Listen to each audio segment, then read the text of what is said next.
Have you ever wondered what being a parent would be like? How about if you suddenly became a parent and your parent became a teenager? Well, it happened to me, and I'm here to tell you all about it. Hello, everybody. My name's Heaven, and I'm 17. But don't let my name deceive you, because this Heaven came straight out of hell. I suppose I've never been the easiest child. Back when I was younger, I had a lot of temper tantrums and outbursts. Once, when I was 8, this boy took the green crayon I wanted, so I snatched it off him, then snapped it in half. He burst into tears, and the teacher got involved and tried to put me in the timeout corner, so I screamed at her and even gave her some bruises. The teacher rang my parents and told them this was the last strike, and I'd been expelled. When they picked me up, my dad just sighed and stayed quiet, but my mom yelled at me. "Well, I hope you're happy now, Heaven. You've brought shame to our family, and now we've got to find another school willing to take you." Now, 9 years later, and the relationship between Mom and me is worse than ever. We just don't see eye to eye on anything. To be honest, we're like strangers. She has absolutely no idea what it feels like to be a teenager, and her super strict rules are ridiculous, such as no boyfriends until I'm 18. No parties, no drinking, no staying out past 8:30 p.m., no unhealthy foods. No. She was such a fun killer. Jeez, who was she to try and control me like this? Ugh. Me being me, I tried to find my way around these stupid rules. I made out I was having a girly sleepover at my friend Clara's house, then ended up going to a party. I said I was at an after-school club, when really, I went on a date with a boy. And I chucked the healthy packed lunches she made me in the trash and ordered a greasy burger and loaded cheese fries instead. I hated the fact that Mom was ruining my life with all of her dumb rules, and she hated the fact that I didn't respect her enough to follow her dumb rules. Because of this, we argued. A lot. And my little bro John and my dad often found themselves stuck in the middle. I guess that they couldn't stand the icy atmosphere between us. So eventually, they themselves prepared for a family day out. And it was certainly going to fix nothing. Her rules still followed us to the park, and she'd even stopped me talking to this really cute guy and shouted at me to go mind John. Ugh! I wasn't here to be a maid! Then, when we got home, she insisted I help her cook dinner. So I poured Dad a beer, and when I thought Mom wasn't looking, I slurped back the rest of the can. Suddenly, my mom screamed out, "What do you think you're doing? You're too young to be drinking!" I just rolled my eyes and said, "What? It was a tiny sip. Stop being so uptight, else you'll turn into a wrinkly old prune." Then I threw the can on the floor and walked off. She gave me a fierce glare, but I didn't care. How could she be just so serious? So when we were all sitting around the table for dinner, I could feel the tension between me and Mom. She passed John a plate full of chicken nuggets, but she passed me a plate heaped full of broccoli. Yuck! Where are my nuggets?" I asked. Mom replied, "John is a growing boy. You, however, need to eat some vegetables, as you're getting a little chubby." How dare she? I wasn't even fat.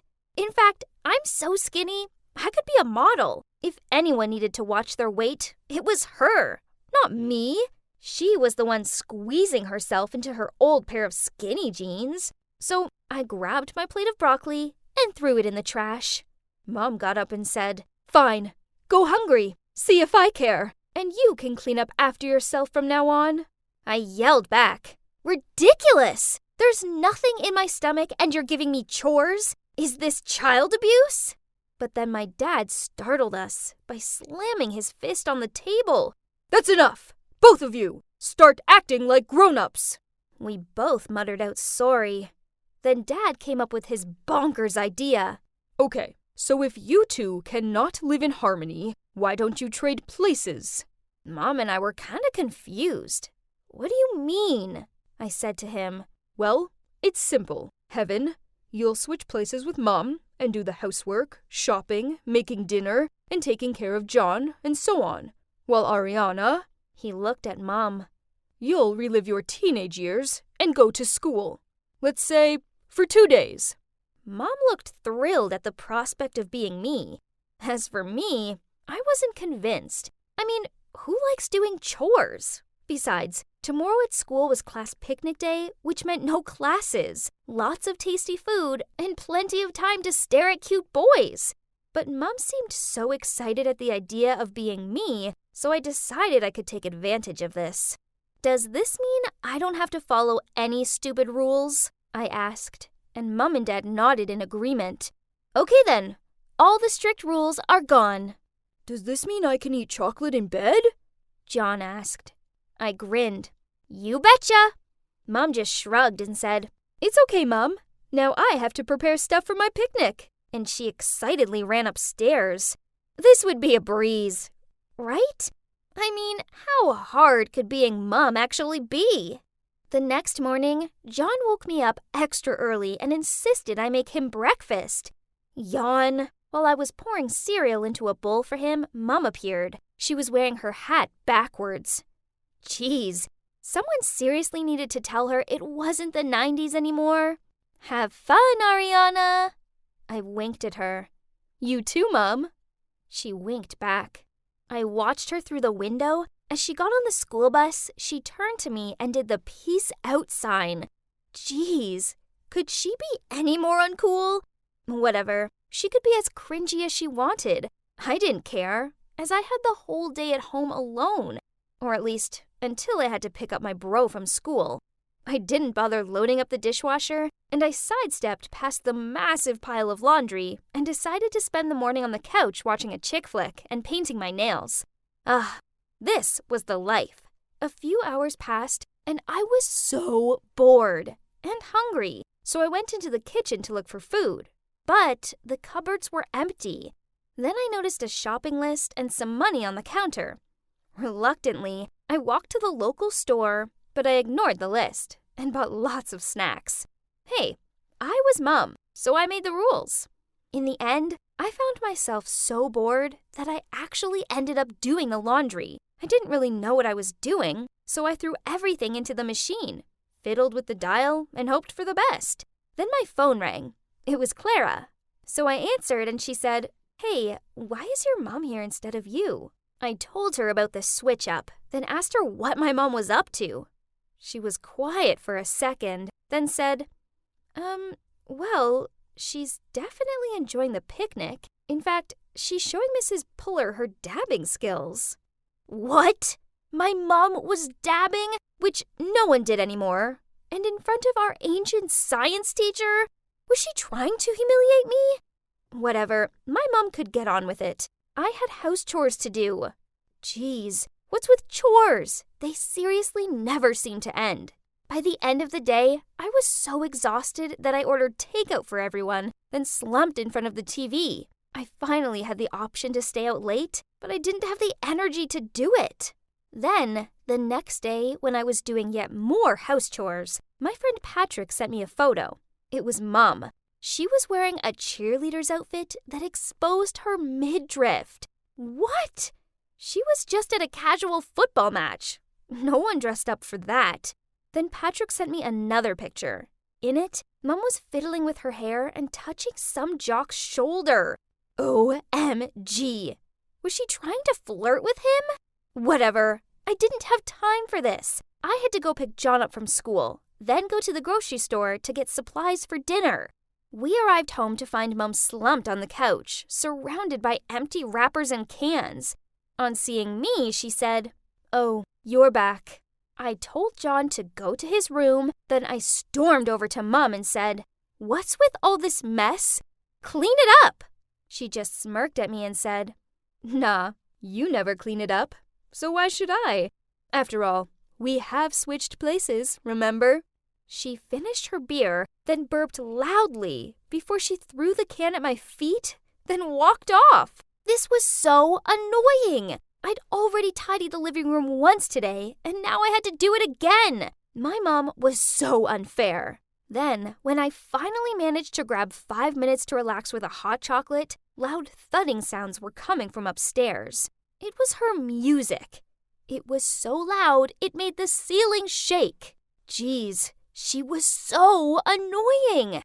Then suddenly, it dawned on me. This was how I acted. Mom was just being me.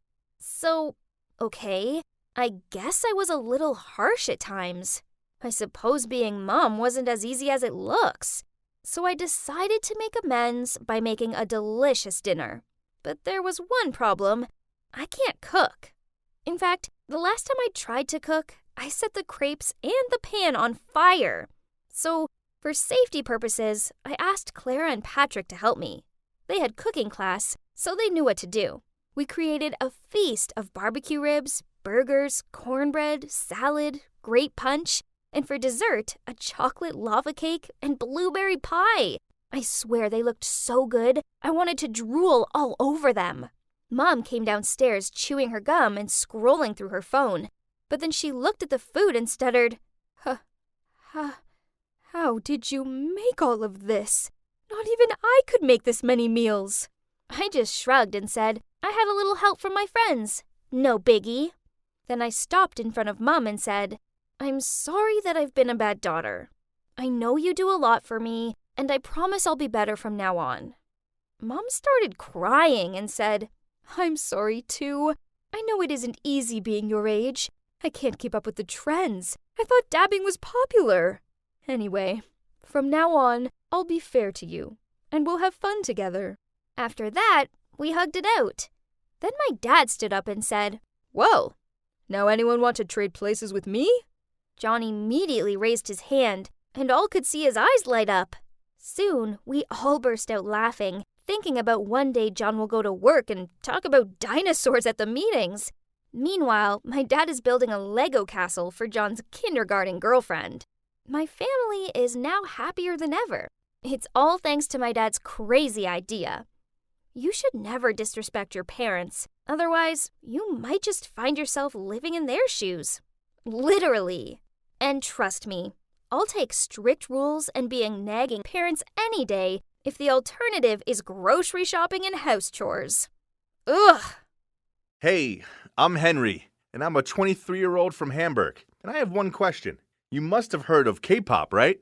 So, any K-pop fans in the house? Of course, I'm one. To be specific, I am an ARMY, a true BTS stan. Oh, and for those who don't know, stan is slang for when you're a big fan of something. Anyway, I can proudly say I'm obsessed with K-pop, and it's such a fun journey, right? But not everyone gets it. In fact, this is my story about how people treated me for being a fanboy, and it gets pretty dramatic. So, people always think that we like K-pop just because the idols are good-looking. But no, that's not only it. Seriously, I bet those who hate K-pop haven't even given it a proper listen. So you K-pop haters, just hear me out, and I'll start by tracing all the way back to the beginning of that life-changing moment when I first discovered K-pop. It all started when my classmate Chrissy was watching this music video called Dope during recess. I got curious and joined her. And oh boy, I never seen something so incredible before. The camera work, the choreography, it was unreal. I couldn't get the song out of my head, and the video was so much fun to watch. They didn't need hot girls nor supercars to make it eye-catching. It's pure talent only. After that, I started to listen to more K-pop and became a multi-stan, but BTS is always my one true love. I love them, and I wouldn't mind sharing all about it on my Instagram, which also helps me make friends with a lot of other ARMY from all around the world. Mostly girls, but a lot of guys too. And they often message me saying how much they admire me for being so open about my love for K-pop. They say they wish they had the same courage I did, since a lot of them got made fun of for liking Korean male artists. How ridiculous is that? It's 2021. We can like who we like, and we shouldn't have to keep quiet about our passions. However, I totally understood how they felt. I've been there, and it was rough.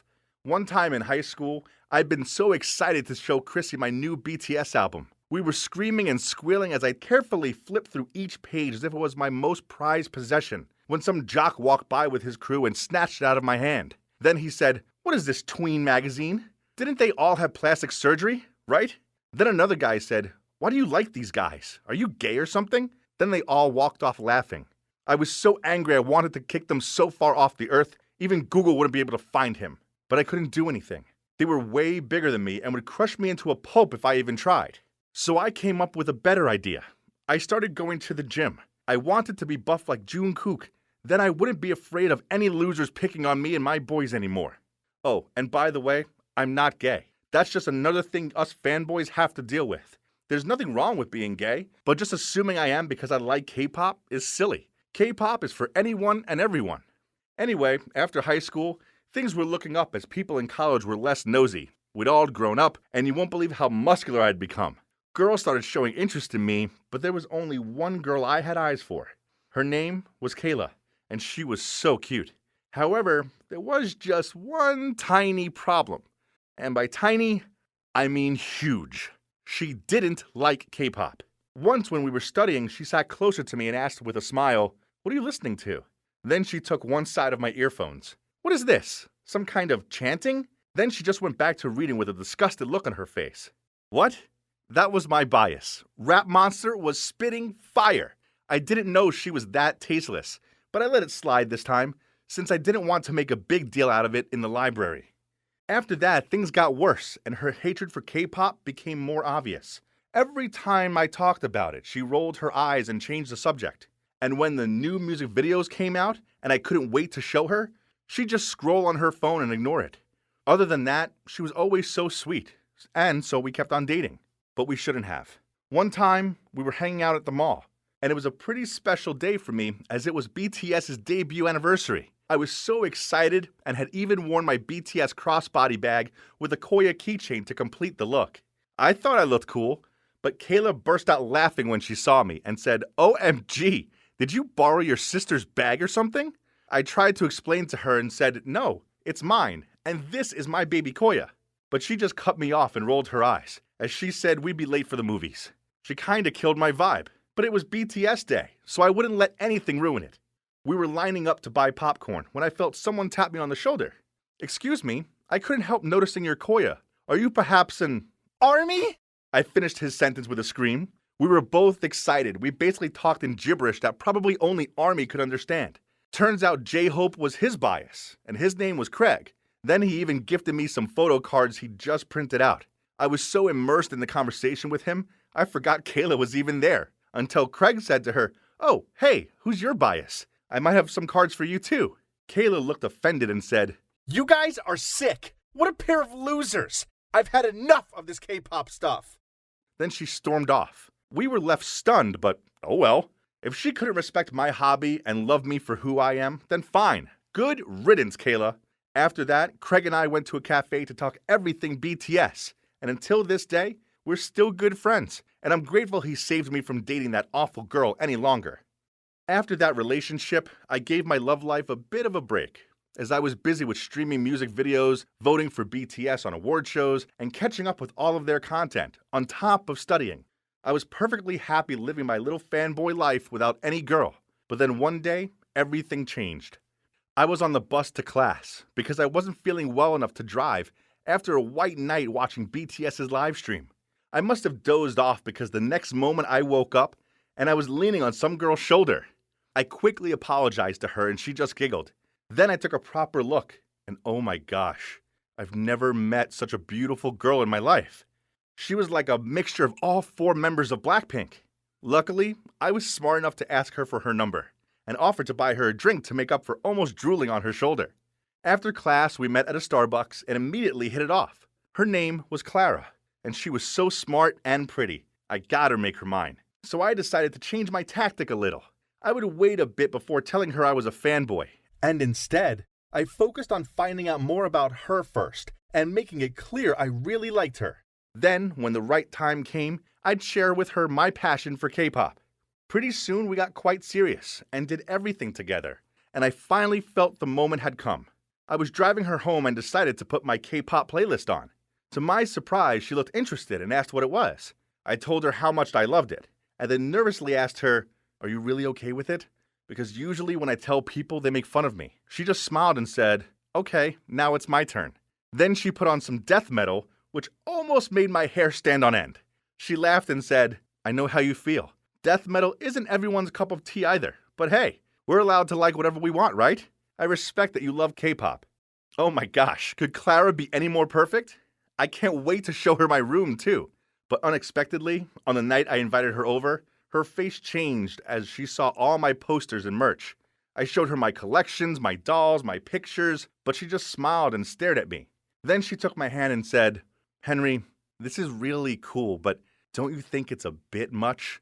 I know you love them, but you should maybe start spending your money on stuff for your future, too." Then she told me she wanted to go home. Can't deny that I was hurt, but I knew that she's the one for me, and she just needed a little time to really understand that this was more than just a hobby for me. So I was determined to get her to like K-pop.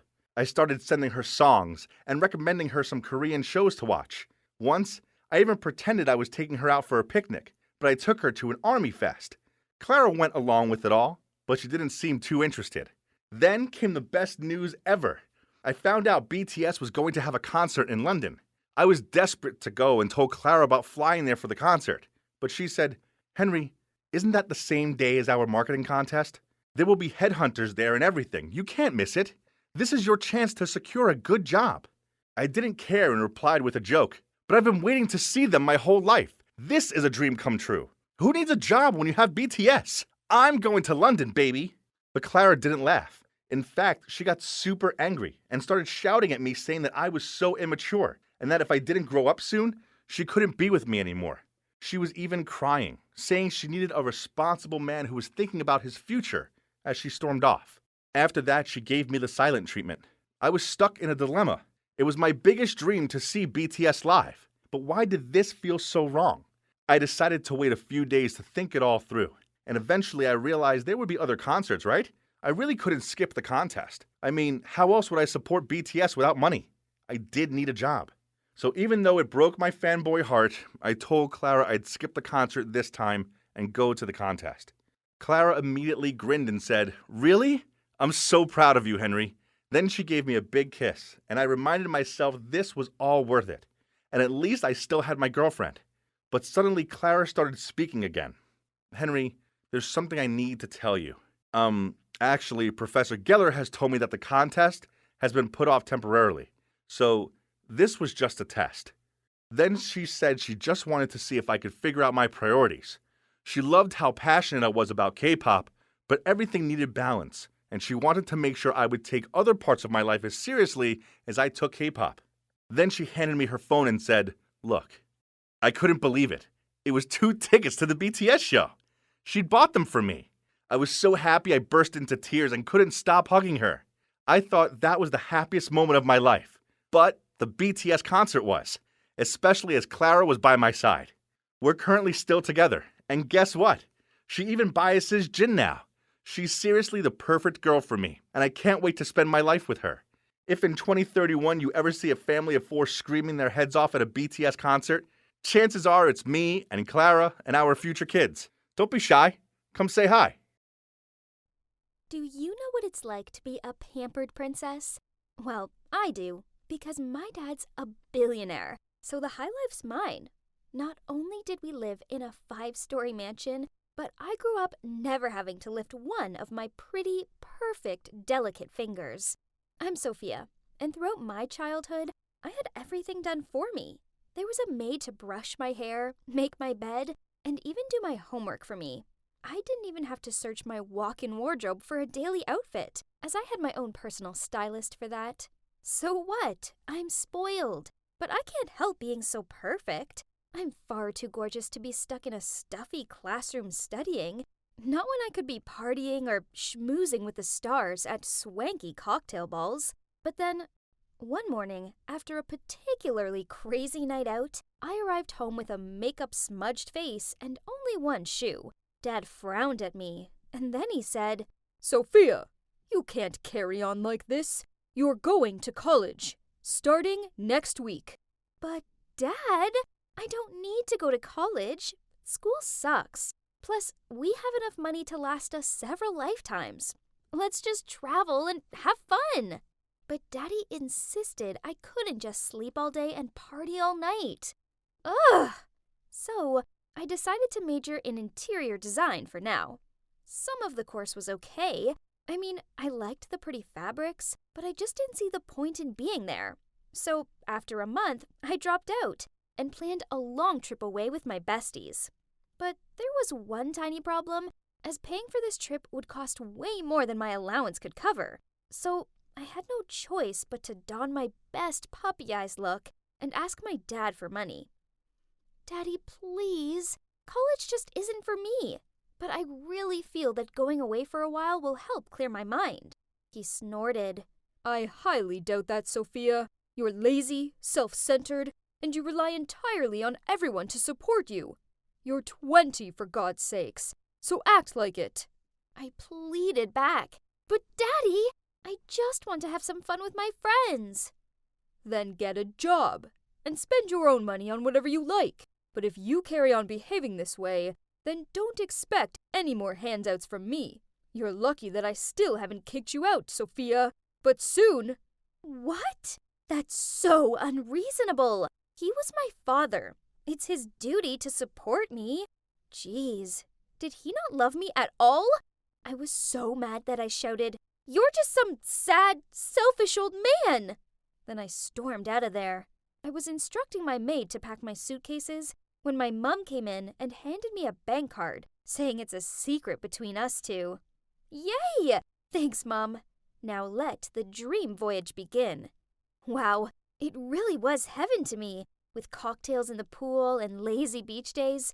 Well, at least that was until my friends said they wanted a day exploring. It was hot and sticky out there, but I didn't want to be left alone, so I reluctantly tagged along.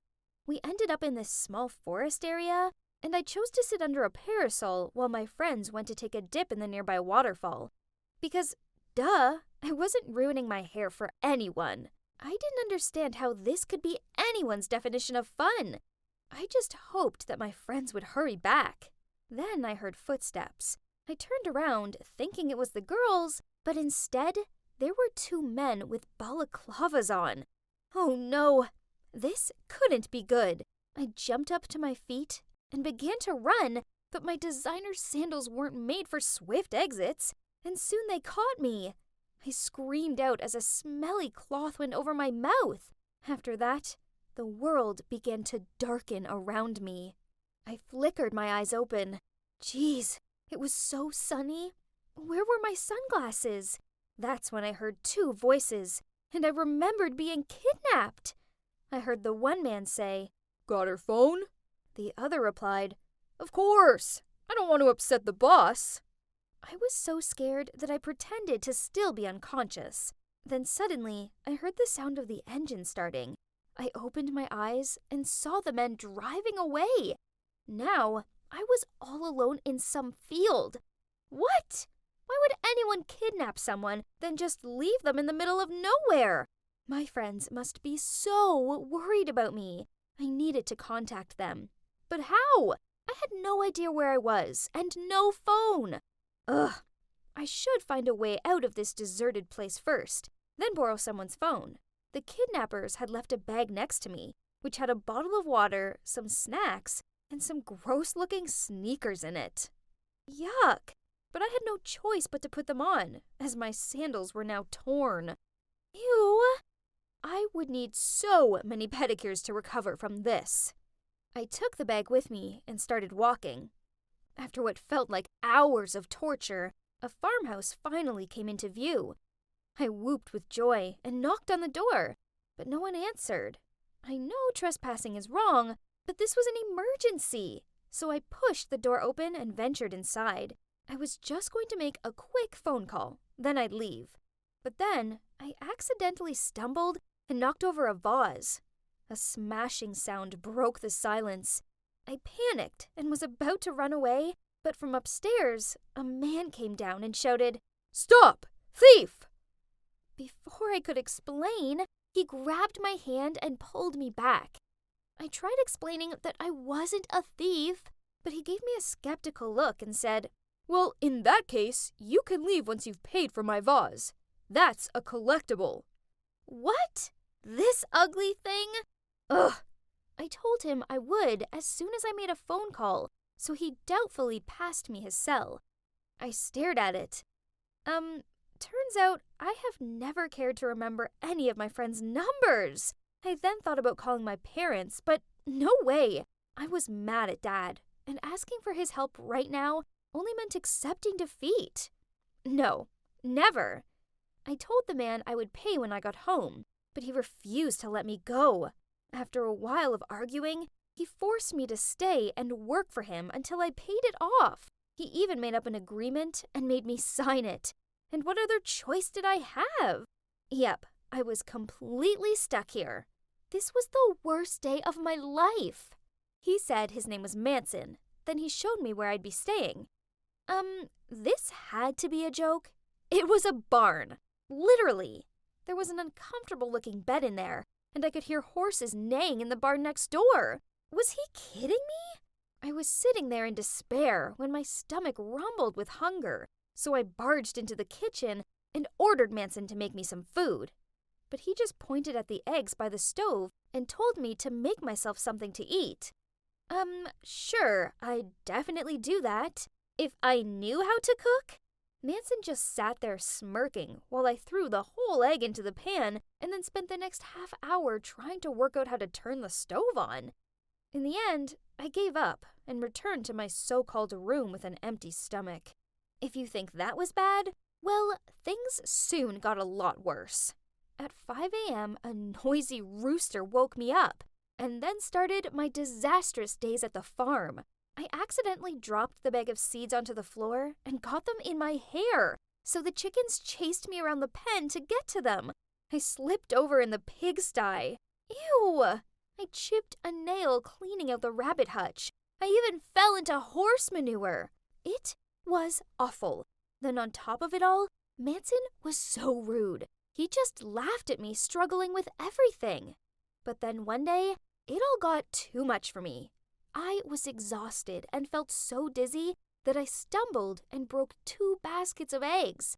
It really hurt so bad, and I was even in tears, thinking Manson would be mad. But instead, he ran over to check on me. Then, he even cooked me a nice meal and told me that I'd been doing a great job, despite the accidents. Whoa, what's with this personality change? So, maybe he wasn't as bad as I thought? Over the next few days, I actually found myself enjoying Manson's company. We sat by the fire pit and watched the sunset.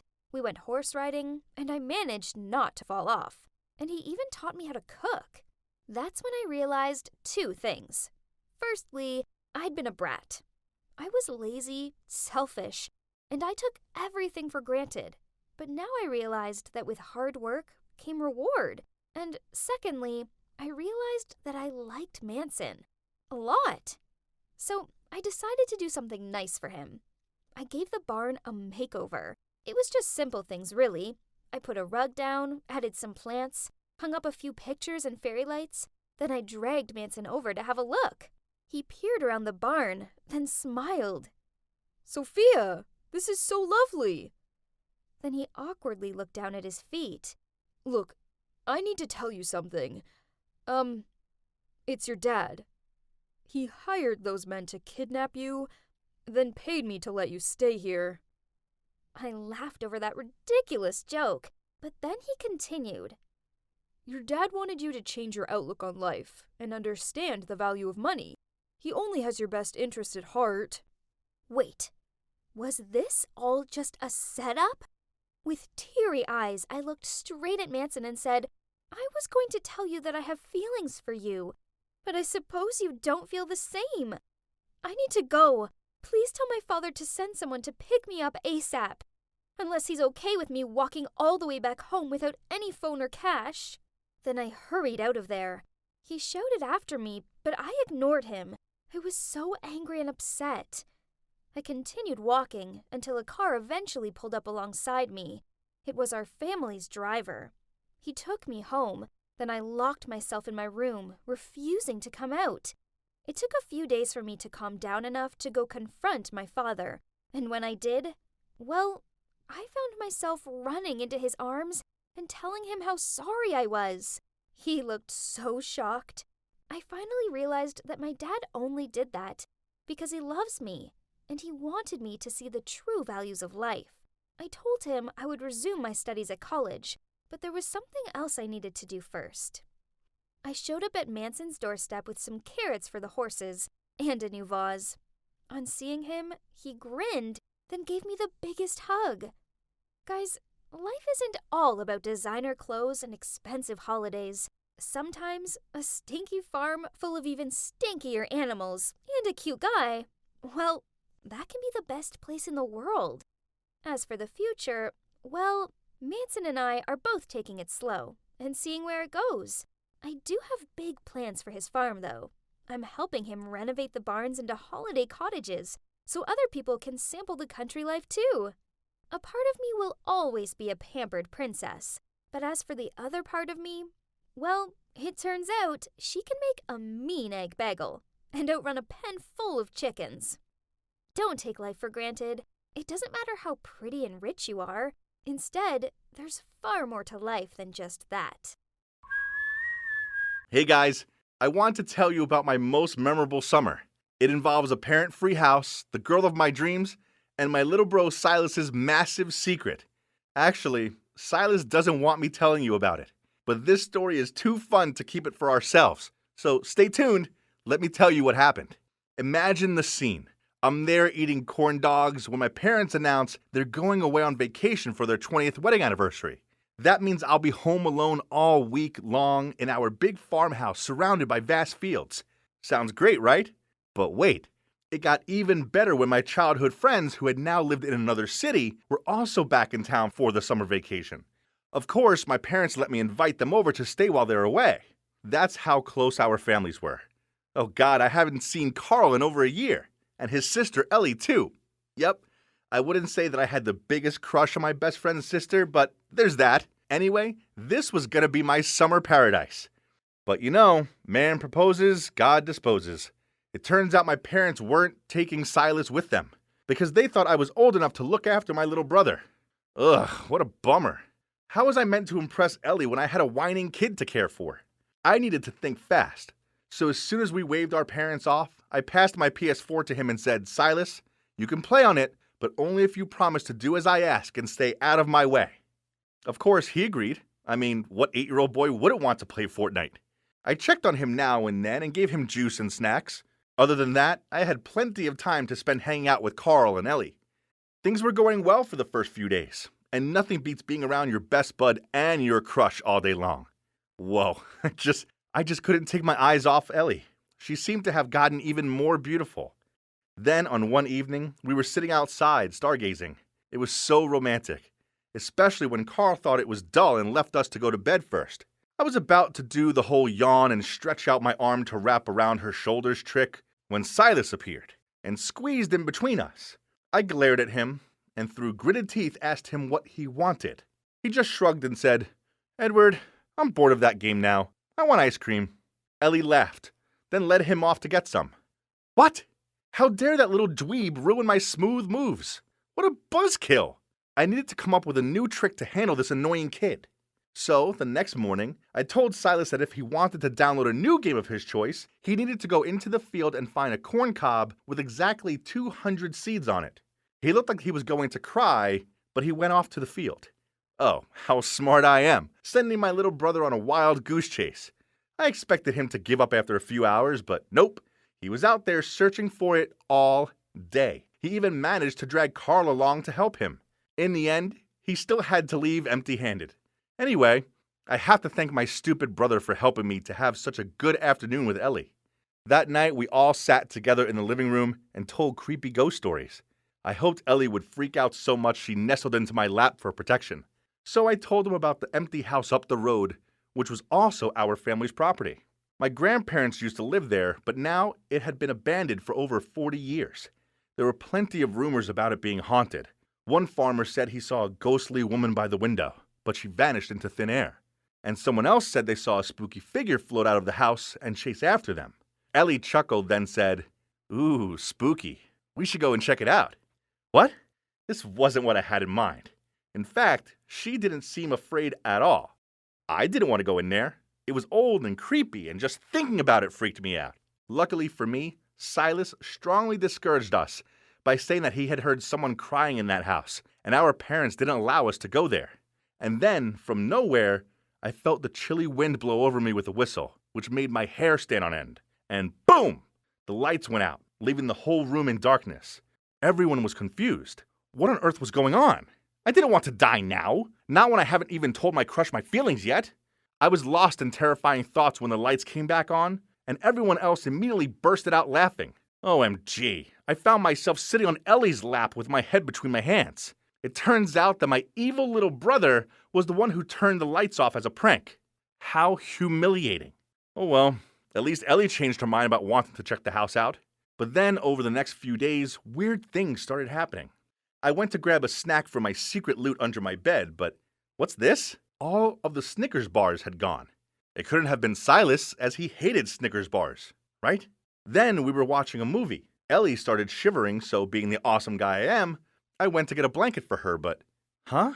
All of the blankets had gone? When I went back and told Carl and Ellie about it, Ellie said that was odd, as the other day she couldn't find her pajamas, and Carl's pack of Gatorade had vanished too. So, is there a real ghost in my house? As for my bro, he was acting like he was haunted.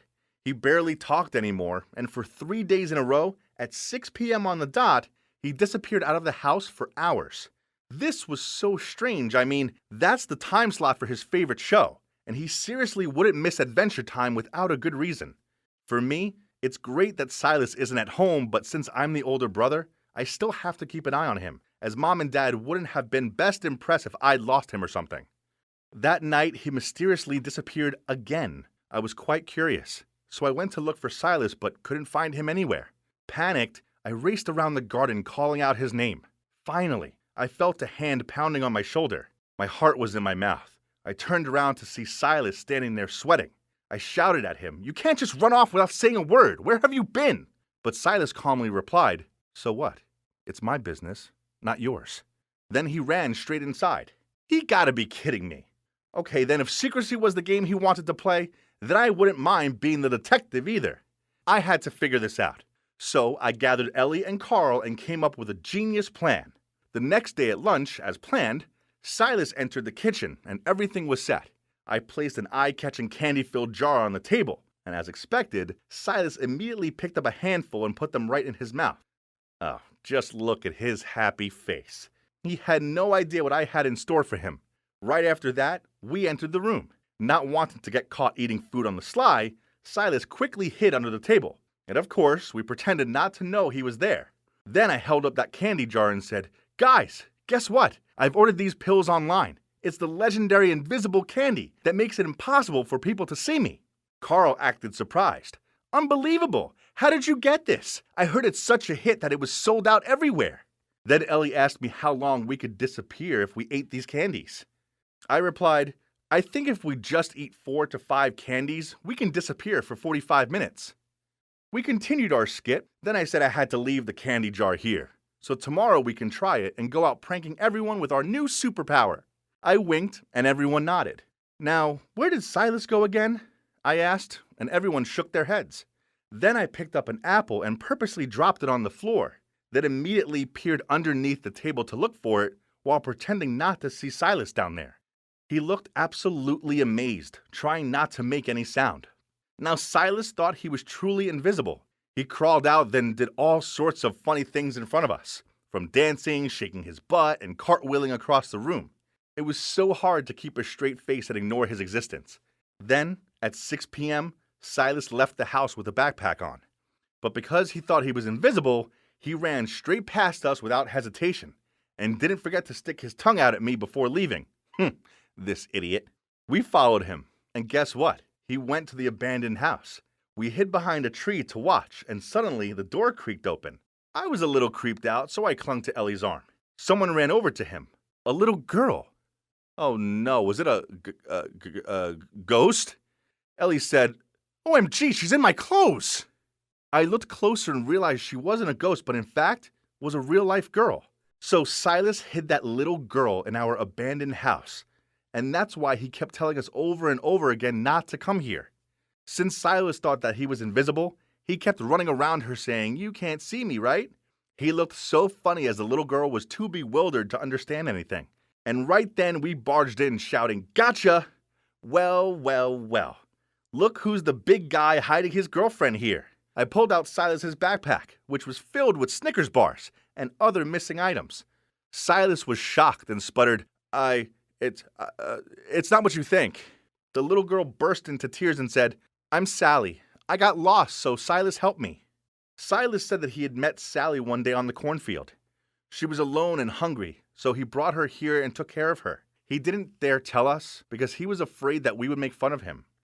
Oh, I didn't think that my usual foolish brother was able to do such a good thing.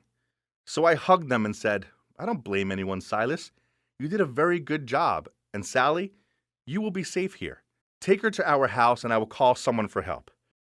Fortunately, the police said that they were also looking for a missing child, and the next day, Sally was reunited with her parents. It turned out she was at a crowded train station when she ended up lost. Confused, she followed a man with the same shirt as her father, and that's how she ended up lost in our fields. Yeah, my brother is a bit annoying at times, but he's a good kid with a kind heart. Since then, we've grown closer, and I used my savings to reward my brother with a console of his very own. As for me and Ellie, well, let's just say our relationship is still in the friend zone for now. But Carl might have noticed something, and he didn't seem to oppose it. So just give me time and wish me luck. Hi, Jared here. I just had a narrow escape from death, as my friend had tried to cut my abdomen open and take things in my belly. You can see that I'm still alive to tell you this story, but honestly, it took time for me to feel all there again. I'm not sure if I'm introverted or extroverted.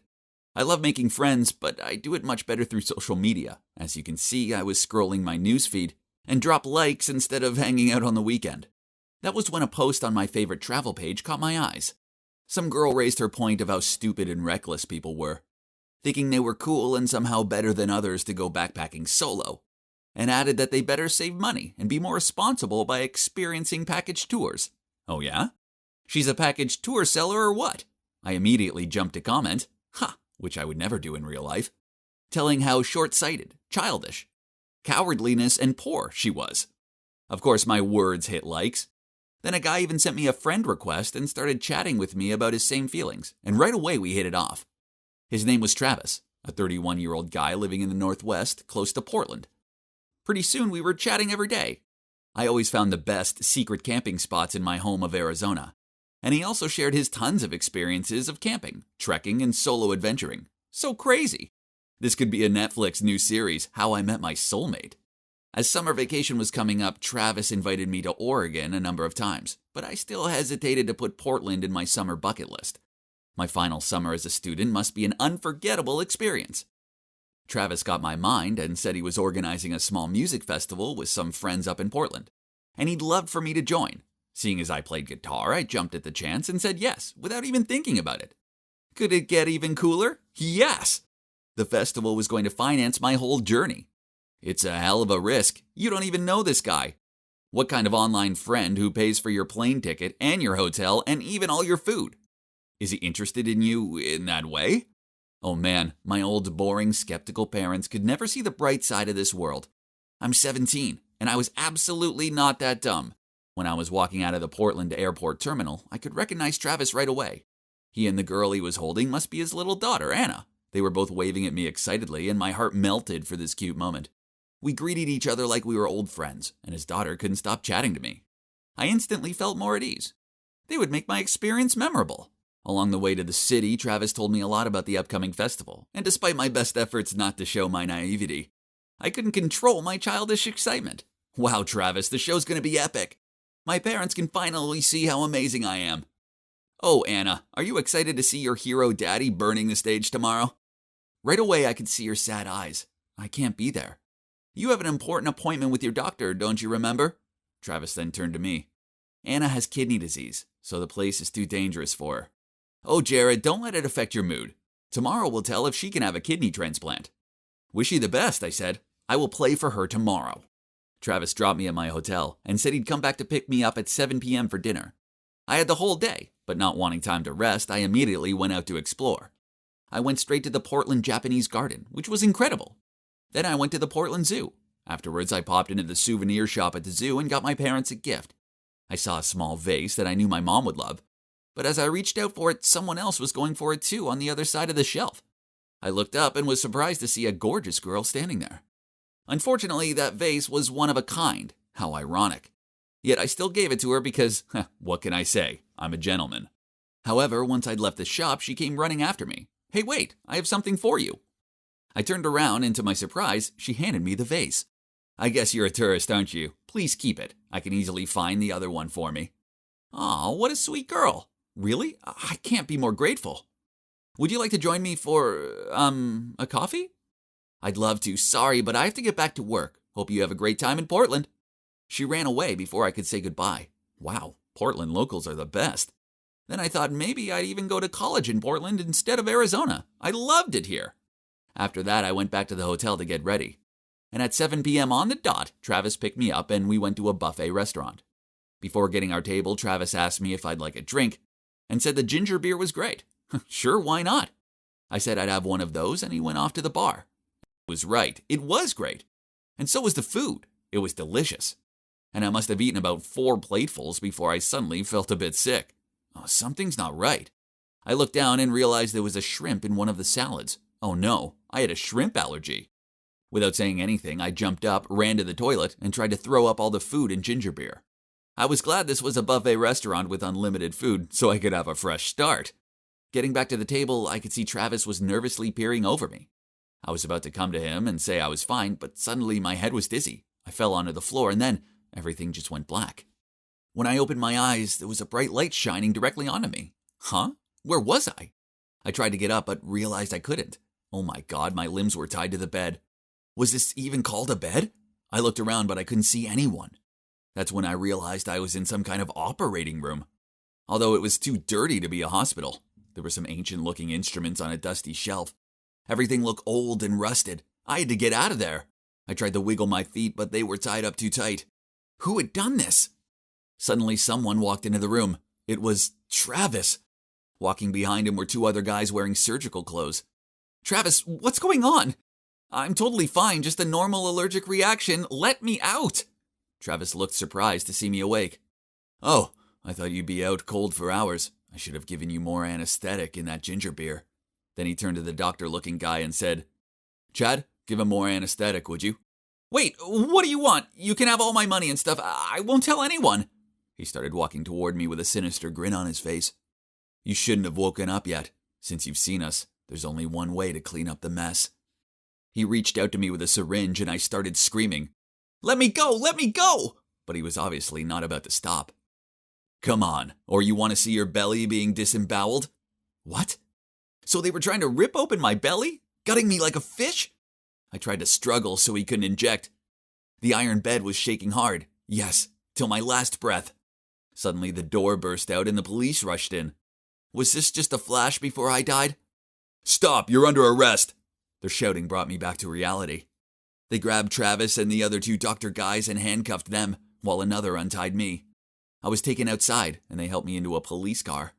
My soul hadn't been back to my body yet, but when I looked to my left, I panicked. The girl from the souvenir shop was sitting next to me. Oh my mother, what are you doing here? She put her hand on my arm and said, A horrible night, isn't it? I'm actually an undercover cop, and I've been investigating an organ trafficking line. That guy Travis, who has pretended to be your friend, is actually part of the line.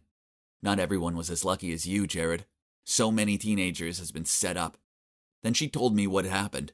Turns out she followed Travis and was surprised to see him picking me up and went to the restaurant. She followed Travis when he went to the bar and saw him drop something into my drink. That's when I saw you'd fainted. Everyone gathered around, but Travis said you were just drunk and took you away. I followed him and called the police, she said. Oh no, what the hell was I stuck in? This is insane. I could have lost my kidneys or something. I'd even have died. Yes, we might not have made it without your own strong effort to lengthen the time. But how come you didn't feel the effects of the anesthetic? She asked. I thought back and realized. And oh, I had to laugh. It was the shrimp who saved me. I'd made myself throw up and vomited most of the anesthetic. If it hadn't been for the shrimp, who knows what might have happened. I don't even want to think about it. What a close shave. Not in a million years did I ever think I'd get mixed up in something dangerous like this. This time I will let my skeptical mom and dad say, I told you 1,000,000 times. We have to be careful, especially when it comes to our kidneys. Maybe package tours aren't so bad after all, right?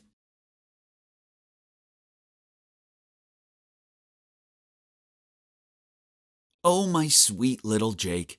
I'm glad you're back. I missed you so much. These were the first few words I heard from my mom after a seriously long sleep. But why couldn't I move my body? Oh my God, was I paralyzed? A doctor appeared and told me everything. Oh, Jesus. I'd been in a coma for 5 months. Yeah, you heard me right. Not 5 days, not 5 weeks, but 5 freaking months. The good news was that I wasn't paralyzed. I just needed some therapy to strengthen my muscles. So you're probably wondering how I ended up in a coma. Me too, so I asked my mom. Sweetie, you had your headphones on and you were singing along to some tune. You were so loud I could hear you outside while I was gardening. So I waved at you to quiet down, but you tripped over your sneakers, fell out the window, and knocked your head on the flower pot. What? That was so dumb. Why couldn't it have been something cool like I took on a mugger or tackled a shark or something, huh? Anyway, therapy became the norm for me. But where were my dad, my girlfriend Jenny, and my best friend Ben? None of them visited me, not even once. And they were all ignoring my calls and messages. I asked Mom about it, and she told me Dad was on a business trip. Ben had moved towns, and I'd already broken up with Jenny before the coma. Huh? We'd broken up? That couldn't be. I didn't remember us breaking up. In fact, the last thing I do remember was sending her a cheesy meme of a cat and telling her she was perfect. Boy, this sucked. Finally, I was discharged from the hospital. My first stop was Jenny's house. I pounded on the door, and eventually she stuck her head out and said, Jake? You're awake? Yeah, exactly, I'm awake. I asked her why we'd split up, and she shook her head and told me we hadn't. The only reason she hadn't answered my calls was that she thought it was a joke. Then she told me to go home, as she was busy at the moment, and then she closed the door on me. Weird. But at least we hadn't broken up. Maybe she was nervous. Oh, and she wanted to do her hair and makeup to look pretty in my eyes. Well, that must be it. It made total sense now. Girls are weird sometimes. So I had school tomorrow, but I knew I needed to catch up on the happenings of the world first. So I went online and did some research. What? Pass me the tissues as I was about to cry. My favorite TV show, Supernatural, was over. For real this time. Oh my God. After 15 years, how could they? Oh wow, there was more. Trump wasn't the president anymore. And what's with all this dancing on TikTok? It all gave me a headache, so I went to bed. The next morning at school, I walked into class, and everyone rushed over to me and hugged me and high-fived me. Well, except for Ben. Geez, talk about a lousy friend. But hang on, wasn't he meant to move towns? So having my charm, good looks, sporting talents, and the hottest girlfriend in the school made me a super popular guy. No wonder everyone seemed so delighted to see me. It was good to be back. But then my teacher arrived, glared at me, and told me I was in the wrong class. I'd been pushed back to junior year because I'd missed too much school. What? I couldn't graduate with my classmates? Bummer. I sat down with these juniors and oh God. It looked like Dwayne "The Rock" Johnson was sitting in a kindergarten class. They all looked like little kids in comparison to me. I've never been so relieved for lunch break in all my life. I hurried to the canteen and saw Jenny, so I hugged her from behind. Huh? Why did she have a balloon under her shirt? I stared at her belly in shock. Yep, my girl was pregnant. She burst into tears and started apologizing. The room started to spin, and before I knew it, I'd fainted. I woke up in the hospital. Again. I was seriously getting sick of this place. The doctor said I should take it easy and avoid stress at any cost. Oh well, I just found out my girlfriend was pregnant after I woke up from a freaking coma. Tell me, how am I supposed to not be stressed now? After that, Mom took me home. Dad was there. It was so good to see him. I hugged him, but he gave me this awkward look and told me he was only there to pick up some things. Huh? Where was he going now? And that's when my parents told me the shocking news. They were divorced. What? I mean, I knew they argued sometimes, but this was absurd. Something must have happened while I was in a coma. And what's with my dad's attitude? He barely looked at me. This was weird. It felt like I'd woken up from my coma in a parallel universe or something. Little did I know that it was about to get a lot crazier. The next day at school, I saw Ben's car pull up in front of the entrance. Then he opened the passenger door and helped Jenny get out. Oh, hell no! Now everything was clear. I ran toward them and did a Mortal Kombat punch right in Ben's nose. Damn, it felt good. But it did land us both in detention. I had to sit in a room with that jerk for an entire hour. I couldn't hold it in anymore and needed to confront him. He just shrugged, then replied, "We thought you were never going to wake up again. Jenny was devastated, so I took care of her for you." Was he serious? He took care of her by getting her pregnant? Great job, buddy. There was no way I was ever talking to him again, and I was kicking him out of the basketball team. Oh yeah, I forgot to mention that I'm the captain. The next day I strolled into practice and shouted, "Yo, your captain's back, and he will lead this team to victory." I expected cheers, but nope, they all stayed quiet and stared down at their feet. Then the coach came over and told me I was off the team for a whole 6 months, doctor's orders. And guess who the new captain was? Yeah. No other than my amigo, Ben. Let me get this straight. I was in a coma, so my best pal Ben over here stole not only my girl, but also my position as captain? Wow. Someone put me back in my coma, please, thanks, because this life sucks. No wonder my mom told me he'd moved away. I wish he had. I was so mad and I needed to talk to somebody, so I went to my dad's house. I was about to knock on the door when I heard voices between my dad and a woman coming from inside the house. I sneaked over to the window and started to film them on my phone. But wait a minute, this wasn't some random chick. It was Jenny. "We can't hide this from Jake forever." "Nonsense, he'll never find out unless you tell him, so keep up the act. Here's the money for this month, now go." Oh my God, I couldn't believe it. Okay, let me put all the pieces together. My dad had an affair with Jenny and the baby was his. So my mom found out and divorced him. Then she lied to protect me. But Dad didn't want the baby, so Jenny tricked Ben into believing it was his. Now everything makes sense. Luckily, I had the footage of his traitorous antics. So it was time to threaten him with it. After all, being a local politician, the last thing he would want was for this to get out. I set up a fake email and attached the video with the message, "I know your dirty secret and I'm going to make you pay." He immediately replied that he would pay me $10,000 for the footage. I told him to meet me in the park at midnight to discuss it. I also sent the video to Jenny and told her that unless she wanted this to go viral, she had to go to the park. I got there early and spent a couple hours hiding in a bush while I waited for them. They looked surprised when they saw each other, but nothing prepared them for me hobbling out of the bush. Ouch, leg cramp, and saying, "Well, what do we have here? My dearest father and my loving girlfriend having a baby together." I took my phone out and continued. "How could you do this to me and Mom? I thought it's only right the world get to see this and learn what you're really like." My dad begged me to stop, but I was so mad. So mad that I was about to upload it from my phone when Jenny suddenly shouted, "Will you just tell him the truth already?" Oh God, there was more? My dad sighed and began to tell me everything. Brace yourselves, it's more dramatic than a soap opera. My parents didn't divorce because of Jenny. They had issues for a while but only stayed together for me. So without me around, they split for good. But Dad wasn't having an affair. The baby wasn't his, and it wasn't Ben's either. Nope, it was mine. But Dad knew his son becoming a dad at such a young age would look bad for his career. So he was paying Jenny to fool Ben into thinking it was his baby. Oh my God, these people were mad. This was too much to deal with, so I ran out of there. I locked myself away in my room and tried to figure it all out. The coma had been bad.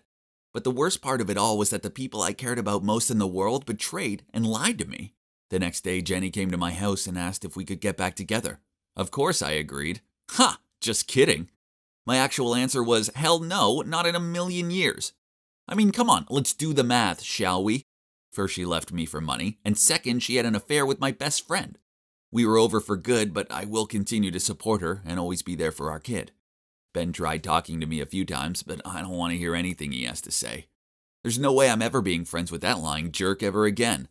I'm still annoyed that Mom lied to me, but I guess I don't blame her. She did it with the best intentions. And she just wanted to protect me.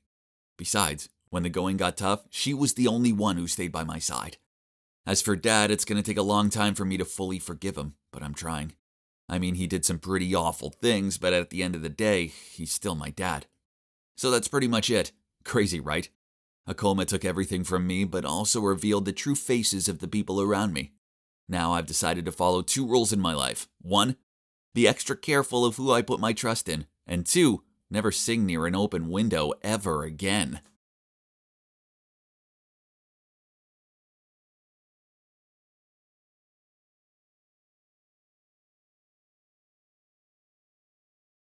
Hey, Alex.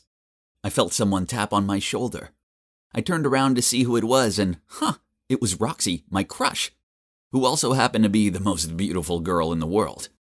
I figured I must have been in her way, so I quickly mumbled out, "Sorry," and stepped aside. But out of my surprise, she smiled at me and said, "So, a little birdie told me you like me? You know, I think it's cute you haven't made a move on me yet, not like most of the guys around here." I stared at her open-mouthed. Was I dreaming?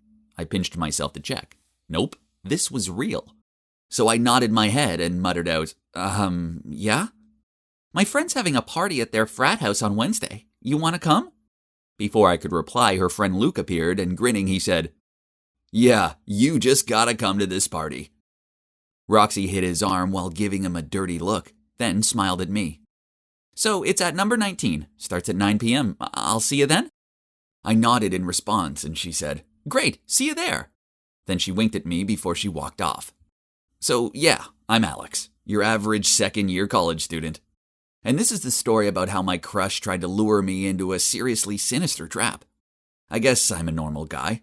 I'm not as rich and popular as the kids from the frat houses are. Instead, my room is in the regular dorms, and although I'm not ugly or unpopular or anything, I'm easily overlooked. So I kept my crush on Roxy a secret because she was way out of my league. She was so beautiful, this was crazy. How did she even find out that I liked her? I couldn't believe that she'd asked me out. This was mad. At first, I felt like the luckiest guy ever. But then as I watched Roxy walk back to her friends, I noticed them giggling, except for this one girl called Sophie. Meanwhile, Luke was making everyone high-five him. He was always a little odd, and he spoke to people in strange ways. Then I caught Sophie's eye, and she gave me a look that said, "Don't." Then she promptly looked away. Her jerky boyfriend Jack had his arm around her shoulder and was tugging on one of her trademark pigtails as he glugged back his drink. I had no idea what she saw in him. But what had her look been about? Back in my dorm, I discussed it with my roommate Ben, and he said it sounded like a setup. As much as I wanted it to be legit, my gut instinct was also saying that it was too good to be true. So the night of the party, I decided to take a look out my dorm window, as it's in the perfect location to get a clear view of the frat houses. I counted the houses down to number 19, then I took out my binoculars, for which I used for field research studies, to take a closer look. The house had a large rainbow pride flag hanging from the two windows. This made me wonder why Roxy would want to go to a gay party. I saw a lot of feminine-dressed men, and the only two girls that I could spot were far from attractive. And it seemed like they were a couple. And then there was Luke in the front yard holding 2 drinks and looking around like he was waiting for someone. Where was Roxy? I decided to check her social media to see if she'd posted anything. And I noticed she'd left her location open. She was in a nightclub, Diego's. That was strange. So I gave the party a miss, and instead Ben and I went to a student bar. I told him about it, and he said it sounded like I dodged a bullet. The next day I was sitting with Ben and some of my other friends in the canteen when Roxy stormed over to me and yelled out, "How dare you stand me up? Who do you think you are?" Luke appeared and said, "Yeah, why not show?" I just shrugged and said, "Roxy, I know you weren't there. Your phone location's public. You were at Diego's." She hesitated, then said, Yeah, my friend borrowed my phone. But what you did was so creepy, you stalker." As if. Roxy was never without her phone, so I wasn't buying her story. This whole thing didn't make any sense, so I sort of mouthed out, "Whatever, Roxy," then carried on eating my lunch. After that, she started making my life a living hell. She told everyone that I was stalking her, so random students started coming up to me and telling me to leave her alone. Then someone covered the dorm corridors in leaflets with a picture of my face and the word "stalker" written across them. I knew Roxy was behind it. It was so weird. But Luke was worse. One time after class, he sneaked up on me, grabbed my arm, and said, "Hey Alex, why you bail on my party?" I told him that I saw the party from a distance and it wasn't my thing, so he replied, "Hey, you got a probs with me being gay?" I shook my head and told him I didn't, but he still wouldn't let go of my arm. I was relieved when he finally let go of me, and I hurried back to my dorm. On the way, I spotted Sophie sitting outside on the shared bathroom. Hang on, why was she in the flood of tears? I asked her if she was okay, but she told me to go away. Although I didn't want to put my nose where it shouldn't be. But I wasn't heartless, so I left her my bottle of water before I walked off. I said, "If you want to talk about it, I'm here for you." I was unlocking my dorm room when I heard someone cough behind me. I turned around to see Sophie standing there. She thanked me for the water and she said she wanted to talk. I led her into my room and she sat on my bed. And staring at her feet, she said in tears, "I caught Jack and Roxy by the locker rooms, but when I confronted them about it, they just shooed me away." I sat down next to Sophie and hugged her. This was horrible. It looks like I've been so wrong about Roxy. She wasn't my dream girl at all. Instead, she was a nightmare. Sophie continued, "It gets worse. Roxy stole my assignment and submitted it as her own. It's due tomorrow and I don't have the time to write a new one." She started crying again. I passed her a tissue and said, "We'll sort this out. There's no way she's getting away with it. That's horrible." So I told her to send an email to the college dean and to her course tutor explaining what happened. She'd attached the original assignment and all the notes she'd written about it. They both got back to us within minutes and said that they would look into this. Sophie looked so delighted, but then suddenly her smile dropped, and she fiddled with one of her pigtails as she said, "Alex, there's something I need to tell you. Please don't hate me." Then she told me how the party Roxy had invited me to had been a trap. Roxy found out I had a crush on her, and she was embarrassed that an average guy like me dared to have feelings toward her. And she was adamant she needed to teach me a lesson. So that's when Luke said he would help, as he wanted to add me to his collection, so they hatched a plan. Roxy invited me to the party, and Luke was waiting for me with a spiked drink. Apparently, this was Roxy's way of silencing me, and making sure I didn't look at her in the same way ever again. Whoa, this was so dark. I shivered at the thought of what could have been. It was terrifying. Sophie also told me that she begged Roxy not to do this, but she got her friends to hold her down. Then she told her that if she intervened, they'd make her suffer. I comforted Sophie and told her that it wasn't her fault. I knew I couldn't just stay quiet on this, as they could do this to some poor other guy who dared to have a crush on her. So with Sophie's help, we wrote a letter to the dean and to the college security about what had happened. This wasn't going to be taken lying down. Sophie was terrified that Roxy and her friends would come after her, so I invited her back to my hometown for the weekend to get away from everyone and let things cool down. When we arrived back at college, news spread that Roxy had been expelled for stealing another student's work. As for Luke, the cops raided his frat house and found loads of banned substances hidden in there.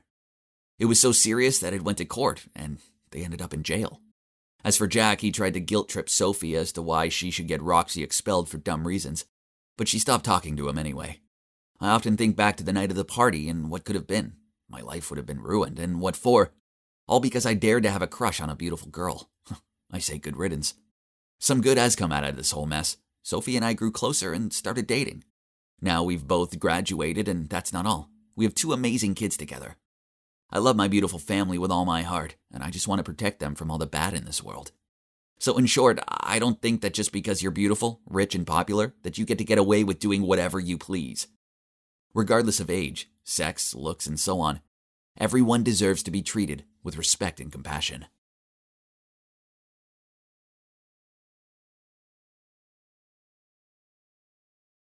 Nina, why are you just my cousin and not my mommy? Claudia peered up at me with curious eyes. I knew where this had come from, as the topic of the week at kindergarten was family. Claudia's innocent words made me squirm with guilt. Was I a bad person? I'd been asking myself this daily for the last 4 years. Yep, the little girl next to me wasn't my daughter. I stole her from her real dad, and have been raising her single-handedly ever since. It all started with my Uncle Oliver, who is a successful businessman and a super loving person. I owe a lot to him and to my grandma, as they're the ones who raised me after my parents died in a car crash when I was just a little girl. My uncle had been doing a great job filling up the missing father figure in my life. But he also wanted a biological child of his own, which was quite a tricky problem to an asexual man like him. One evening, I just got in from hanging out with my friends when I saw him sitting at the kitchen table. His head in his hands, I asked, "Uncle, what's up?" He looked at me with swollen red eyes, sighed, then said, "Nina, it's silly, really. It's just my birthday is next month, and I don't have the one thing I want the most in the world." I pulled him into a hug and comforted him. I knew he's still longing for a kid, and I wanted to help him. So, together, we looked into the surrogacy process. My uncle was so excited, and he did all the paperwork to buy a donor egg. Now, all he needed was a surrogate mother. So he went through his local surrogacy agency, and they presented him with 5 potential surrogate profiles. I swear he must have reread each of them about 100 times. But he eventually chose one, a woman called Kathy. On paper, Kathy sounded perfect. She was a 31-year-old who already had a healthy little boy called Robbie. A contract was drawn up. All Kathy's medical care would be paid for, and she'd also receive a pretty large sum of money. Then, when the baby was 1 week old, my uncle would raise them alone. This all sounds perfect, huh? Well, it soon took a turn for the worst. Once Kathy fell pregnant, Uncle Oliver wanted to be around her more so he could bond with the baby. One time I walked into the lounge to classical music playing, and my uncle pressing his head to Kathy's belly to see if the baby could hear the music. Soon coming home to find Kathy there became the norm for me. At first I didn't mind, as she was always really sweet to me, and we even had small talks from time to time. But then, one morning when I was heading downstairs to go to work, I spotted her standing in the yard helping my grandma water the flowers. I was about to walk over to greet them, then I heard her say, "Oliver is such a lovely man, but he's so busy. I worry he'll find it all a bit too much juggling a newborn and work." Then Grandma said, "Don't worry, sweetie, as he'll have Nina and me around to help." But Nina is so young, and she has her own life to lead. She's always out at a party or with some boy, and you can't be expected to take care for a baby, not at your age. I just don't want a stranger caring for my baby, not when I could help out. What? Her sweet as sugar behavior was all an act, wasn't it? How dare she try and manipulate my lovely grandma? A few days later, I went down to dinner to see Kathy sitting there. She smiled at me and asked me about my day. I wasn't buying her overly nice act, but I went along with it anyway. At one point, she suddenly took her phone out, then her smile turned into a frown. "Oh, no. Robbie has a fever. I better go to him." She immediately pulled back her chair and stood up. "You know how it is. Only a mother's love can make a little one feel better." Then she left. Kathy's poisonous words had definitely got to Grandma, as she showed concern for Robbie and let out a gentle smile as her eyes followed Kathy's steps. And that was only the beginning. Kathy's game playing continued as a few days later, she showed up on our doorstep in tears. Then she came out with some story about how the venue for Robbie's birthday party had canceled and they refused to refund her. Like clockwork, my uncle told her she could have the party at ours and that he'd cover the costs. On the day of the party, I saw Kathy pass my uncle all of the receipts for the bouncy castle, magician, catering, etc. She gently pat her tummy and grinned. "You'll be such a wonderful father. You know, we could always have another one after this. For free, of course." Then, later on, I saw her whispering something to Robbie. Then the next minute, he ran over to my uncle. He hugged his legs and said, "Thank you for the party, Daddy." Then Kathy hurried over to him, ruffled his hair, and said, "Oh, honey, he's not your daddy, but it'd be nice, wouldn't it, to all live here together with the baby?" Enough was enough, so that night I confronted my uncle and Grandma about it. "I don't have a good feeling about Kathy. I think she's trying to break the contract." My uncle sighed, then said, "I know." Then Grandma added, "Kathy's right, though. Oliver can't do this alone. You're too young and I'm too old. So it makes sense for Kathy to stick around and help. Still better than having some random stranger around, right?" "I can help out," I raised my voice. "Rather me than her. I don't trust her." Grandma shook her head. "But she's the mother. She's carrying the baby. Their bond is undeniable." "I know what it's like to lose people I love. Kathy will break this baby's heart. I'm sure of it. She's only out for herself." My face turned red as I raised my voice. My uncle remained silent. Then he just sighed and walked out of the room. I ran after him and pulled him back. "Uncle, you made your choice right from the beginning. Why change it now?" He replied with his eyes glued to the ground. "Your grandma has a point." "What?" My voice was up to high pitch. "Stop letting that witch Kathy manipulate you." He shook his head, then walked away. Oh my God! They were being controlled like puppets. This needed to stop. So I decided to confront Kathy about it. My chance arrived the next day. She was helping to cook dinner, so I said to her, I know what you're up to. You just want an easy life without any money worries. That's why you're manipulating them. But you can't fool me. She stopped chopping the carrots, then looked at me. Is that so? The thing is, Nina, I always get what I want. She gave me an evil smirk. Then she slammed the knife into the carrot with such ferocity that I flinched. It was official. Kathy was crazy, but I didn't have any proof. So basically, there was absolutely nothing I could do about it. As expected, the craziness continued into the next day. I went to Grandma's room and saw her looking flustered as she searched through her bedside drawer. I, again, couldn't find my pills, and that they kept on showing up in strange places. She seemed really worried that she was losing her mind. Later on, when we were all eating dinner, Kathy went to the fridge, and surprise, surprise, guess what she found there? Yep, Grandma's pills. Obviously, Kathy had put them there. Then she walked over to Grandma, rubbed her shoulder, concernedly said, I should have taken care of you more. We should have you checked by the doctor as soon as possible. Age can be so cruel on the mind, and you don't want to be forgettable around the baby. After that, Grandma seemed totally convinced that she was too old to take care for a baby, even after the doctor told her she was fine. Furthermore, she was adamant that Kathy should move in to help out. Ugh! What a snake Kathy was! A month later, the baby was born. A girl. My uncle named her Claudia, after my mom. We all cried happy tears and welcomed her into our family. Kathy got her wish, and both her and Robbie moved into our house. One morning I came downstairs to see Kathy holding the baby. In front of her was the ripped-up contract. I told her to leave, and she smirked and said, You're a smart girl, Nina, but you're no match for me. I'm not going anywhere. This is my home now, so get used to it. I knew there was no point telling my uncle and grandma about this. I couldn't let this woman destroy my family. She was dangerous. She could end up hurting everyone. She'd never stop until she got what she wanted, and there's no way I could let that happen.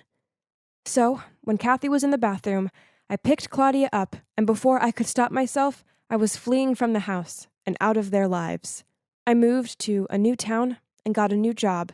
It was only meant to be temporary, but I guess I was too selfish and afraid to go back.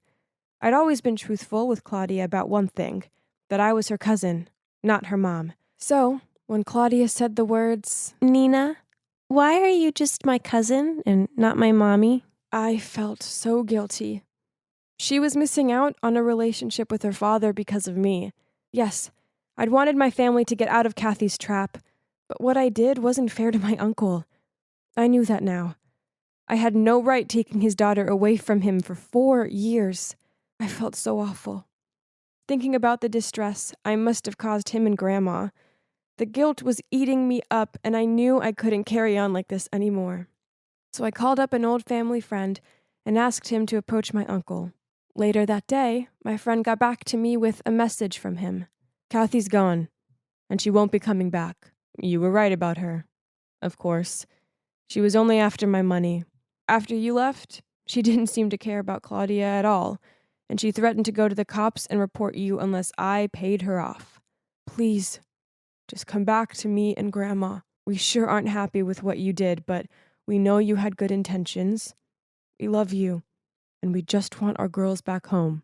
Tears streamed down my face. They'd found it in their hearts to forgive me. Running away had never been the answer, even if I'd done it with good intentions. It was time to stop running. It was time to go home. So I peered down at the little girl who reminded me so much of my uncle. Claudia? I took her hand. Are you ready to go home to Daddy?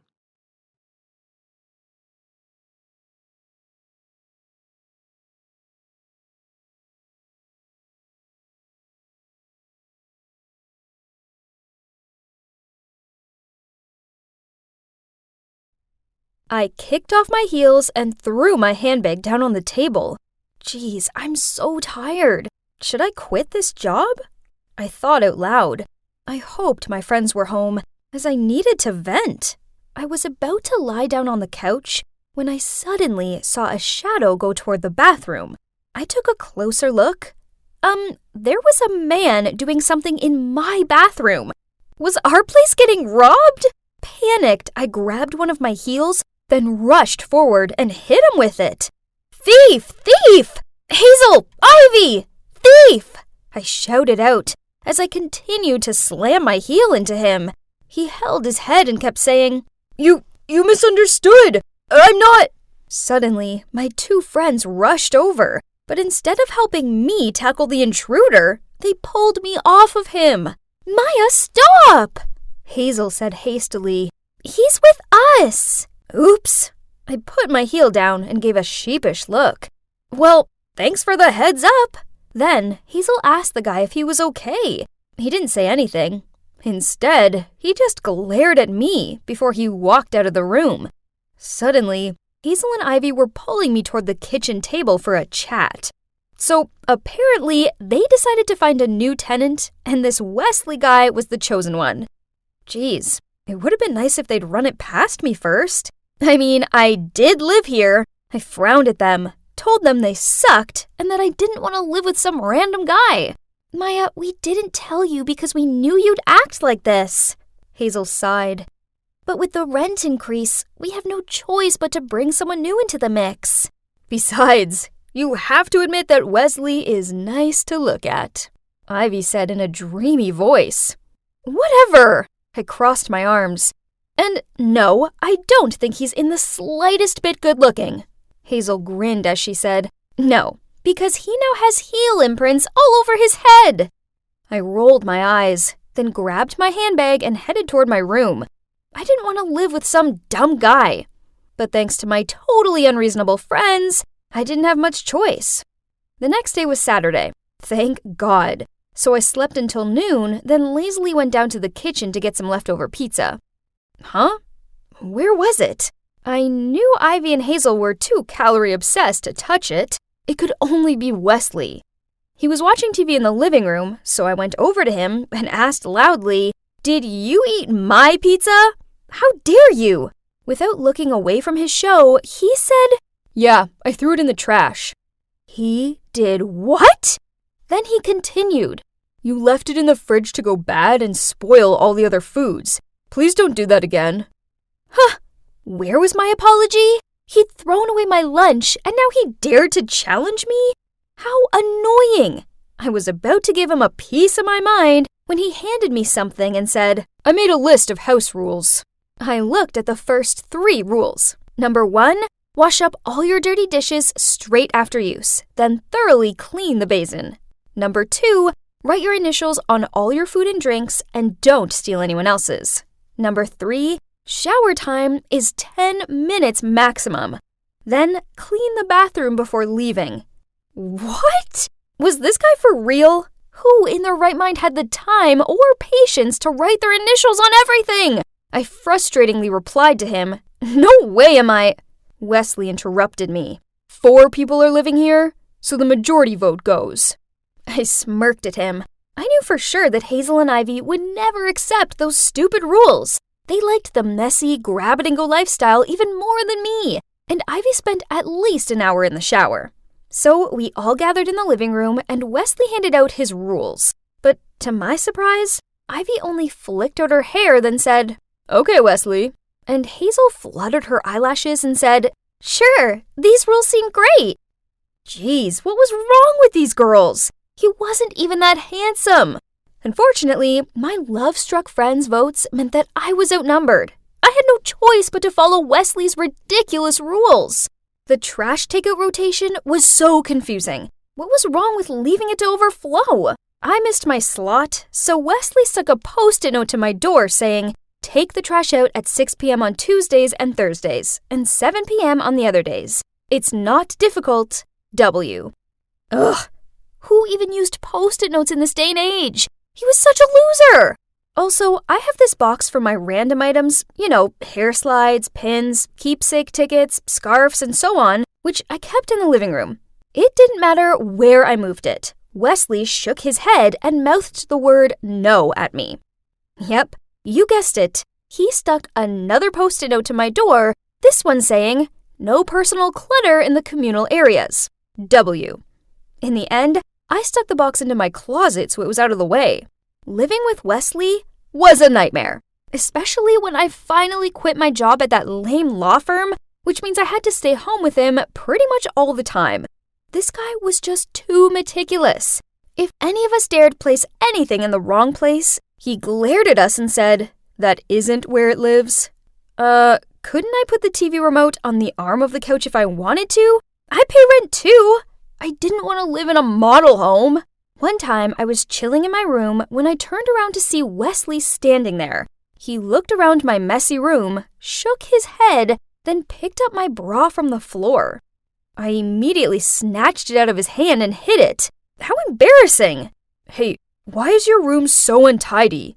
He tutted, then grunted out before leaving. "Clean up right now." How dare he come into my room and order me about? I stomped out to the living room to confront him about it. But before I could do so, I was dumbfounded at the sight of Ivy and Hazel in the middle of a cleaning frenzy. Ivy smiled over at Wesley and said, "Isn't this shiny?" Then Hazel asked him, "Do you need me to move anything?" Jeez, it was like they had a spell cast on them or something. Then Wesley looked at me and said, "Maya, your friends have grasped the importance of keeping our living environment clean. So why can't you?" Fine. If Wesley wanted me to change, then I would. Just not in the way he expected me to. It was time I took being messy to a whole new level. I started by moving things around. Then I rubbed the initials out on his can of soda and wrote on my own. Then I settled down for an afternoon watching a movie on the couch, my feet up on the upholstery, of course. Yep, I also dropped popcorn all over the place. I couldn't help but giggle as I heard Wesley's disgruntled moans coming from the kitchen. Then I heard a cupboard slam and he appeared in front of me. "Maya, that's mine." He picked the soda can off the floor and examined the altered initials. "And this goes on a coaster on the table. Ugh, I can't stand it anymore." He swatted my legs down. "I'll be your cleaner, but I'm charging you for it." "Sure, Wesley, if that's what you want." I smiled before I threw a piece of popcorn into the air, and it missed my mouth and landed on the couch. He muttered under his breath as he picked it up and marched over to the trash can. Hey, this could be fun, especially as I had no intention of making it easy for him. I left a trail of candy wrappers around the house, dropped crumbs on the couch, and purposely didn't take my sneakers off at the door, so I got mud clumps everywhere. It was so funny watching him squirm as he cleaned up after me. Then one time, when I knew he was in an online work meeting, I barged into his room and dropped an armful of my dirty laundry on his floor, then fled. He was so mad, but couldn't move an inch since his boss was talking. Then suddenly, I got a phone call. Weird. It's from a guy at the law firm I'd worked at. Turns out, they're short-staffed and asked me to come back to work until they find someone else. But you know what? I was too sick of that job, so I politely declined the offer. But suddenly, he yelled at me with words like, "Don't be so full of yourself. You should have been grateful for this offer, because I don't think you'd be able to survive one day in the world out there. You're irresponsible, unorganized, and lazy. Have fun being jobless." Then he hung up, leaving me speechless. I felt so terrible. Tears streamed down my face uncontrollably. "I'm sorry about earlier, but I'm really not in the mood right now, Wes," I mumbled upon seeing Wesley walk into my room, probably to scold me about the pile of laundry. But instead, he sat down next to me, passed me a tissue, and told me that I may be the messiest girl ever, but I deserved better than that shitty job and shitty boss. "Trust yourself. I know there's more to you than this. And maybe, if you find the right job that you're passionate about, who knows, you can even become the most organized and diligent girl ever." He teased me to brighten up the atmosphere. Okay, so maybe Wesley wasn't all bad. After that, I decided to try and be a teensy bit tidier from now on, but not too tidy. Later on, he stuck a post-it note to my door saying he wouldn't be cleaning up after me tonight, as he was going out. I asked the girls where Wesley was, and they looked disappointed, as they said he went out all dressed up and mentioned something about a date. Why did I feel a knot in my chest at the thought of Wesley on a date with some other girl? I couldn't like him, could I? Nah, how could I like someone that particular? I watched a movie to push away those strange feelings, and then went to bed. Only, I found myself unable to sleep. So at about 1 a.m., I went and got a glass of water. That's when he returned. I asked him how his date went, and he looked really awkward, muttered something out about how she was just a friend, then lingered on the spot there for me to finish, so he could wash up my glass and put it away before he went to bed. Okay, so that was weird. The weirdness continued for the next week. Wesley continued to clean up after me, but he couldn't even meet my eye, and whenever I tried talking to him, he ignored me, then hurried off. Then, one time when I was in my room, I heard footsteps by my door. I knew it was him with one of his dumb notes again. So I pushed open the door to see him standing there, red-faced, then shouted at him, "Why are you avoiding me?" He blushed and looked at the note he'd just stuck to my door. Quickly, I read it. "I'm sorry I've been avoiding you. The truth is, you're the messiest girl I've met in my whole life, but I still can't stop thinking about you. W." What? Did he like me too? I pulled him into my room to talk about this, but he looked at the mess and shook his head. "That doesn't live there." He gestured to the coat thrown on my bed. "Give it a rest." I rolled my eyes before I pulled him closer to me and kissed him. And we've been together ever since. As much as it pains me to say, it turns out that this messy girl can't live without her cleaning-obsessed guy. But then they do say that opposites attract. Who knew that bonding over Post-it notes and spoiled pizza could lead to something more?